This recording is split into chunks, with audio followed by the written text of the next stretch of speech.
ఇదే కదా నీ కథ ముగింపులేనిదై సదా సాగదా.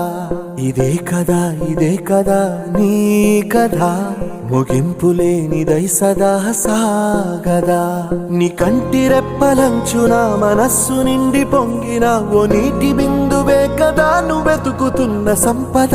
ఒక్కొక్క జ్ఞాపకానికి 100 ఏళ్ల ఆయువుందిగా, ఇంకెన్ని ముందు వేచనో అవన్నీ వెతుకుతూ పదా. మనుష్యులందు నీ కథ మహర్షిలాగా సాగదా. మనుష్యులందు నీ కథ మహర్షిలాగా సాగదా.